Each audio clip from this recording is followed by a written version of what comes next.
In the grand streets of ancient Rome, where marble columns stood tall and emperors ruled with absolute power, justice was not always served in courts. Sometimes it was delivered in the blood-soaked arenas or behind locked palace doors. Punishments in ancient Rome were not just meant to discipline, they were designed to humiliate, to dominate, and to set terrifying examples. But what if I told you that the most terrifying punishments were kept hidden from history books? These were punishments so cruel, so psychologically disturbing, that even Roman citizens themselves feared uttering their names aloud. Let's uncover the truths Rome tried to bury. One such punishment was called poenicule, which translates to penalty of the sack. It wasn't just a simple death sentence. It was a public message carved into fear. A person guilty of parricide, killing their own parent, would be sewn into a large leather sack with several live animals: a monkey, a snake, a dog, a rooster, all jammed together in a suffocating prison. Then the sack was thrown into a river. It was a death of terror, of confusion, and chaos, not just to punish the crime, but to erase the person. Even though it sounds unbelievable, it was a real legal sentence under Roman law. Then came the crucifixion, a word most of the world associates with Jesus Christ. But for Romans, it was a state-engineered tool to destroy the soul. It wasn't just a method of death, but a prolonged display of agony.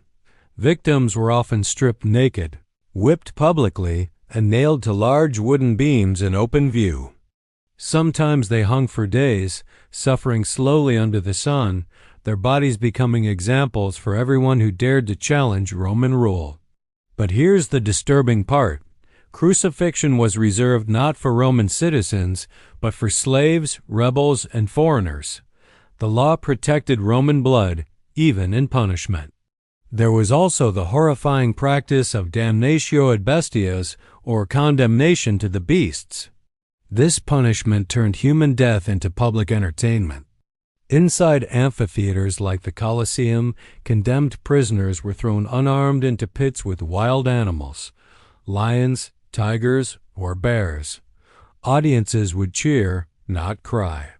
People came with families to watch. To them, it was drama, excitement. But to the condemned, it was hopelessness turned into a spectacle.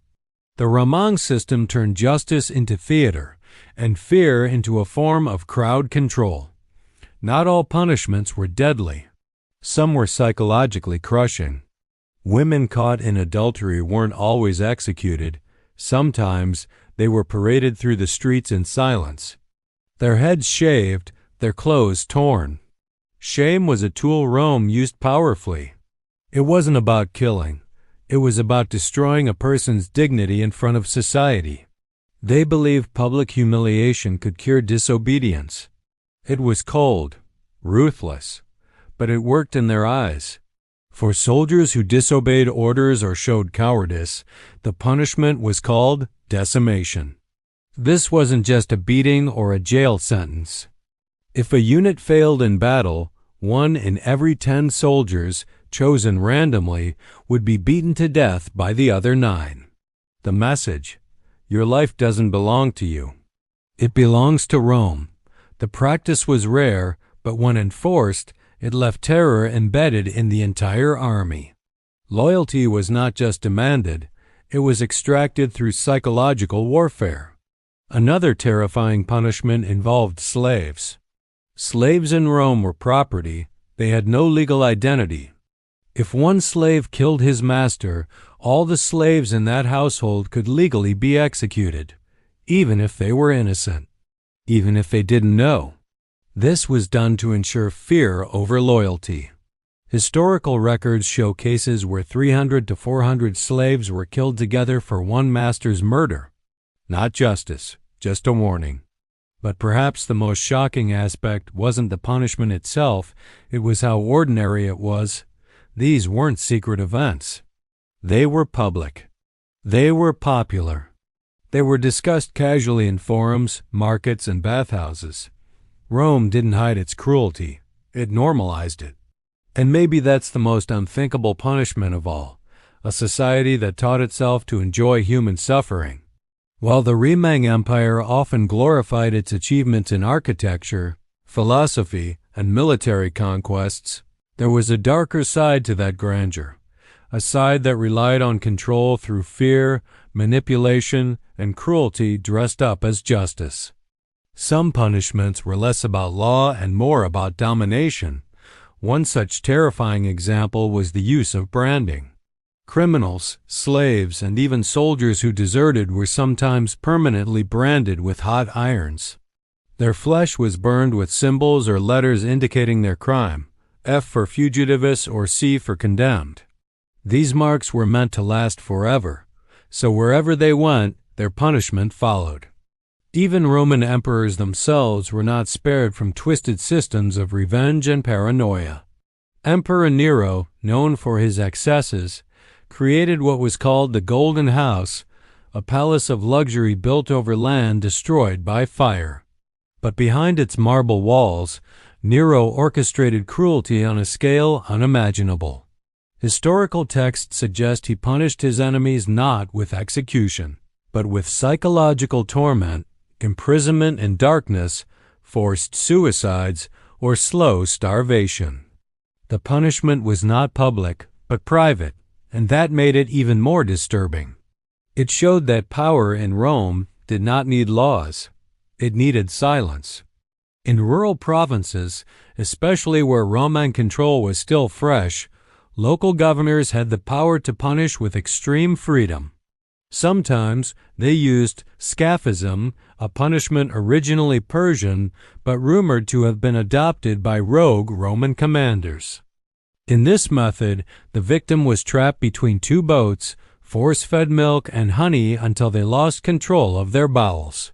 Then insects would be released to slowly devour their flesh. Though rarely documented, such punishments became part of whispered stories, horror tales to scare people into obedience. Whether myth or truth, their presence in Roman rumor was enough to ensure fear ruled more than law. Roman society also devised punishments based on status and class. If a senator or elite was caught in a scandal, they might be exiled to an island, stripped of power, wealth, and identity. But if a poor man committed the same crime, he'd face the lash or even death. This wasn't justice. It was hierarchy enforced through pain.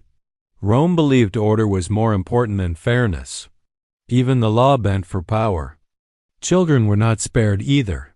In some Roman households, if a child disobeyed or dishonored their family, the paterfamilias, the male head of the house, had legal right to punish severely, even to the point of execution.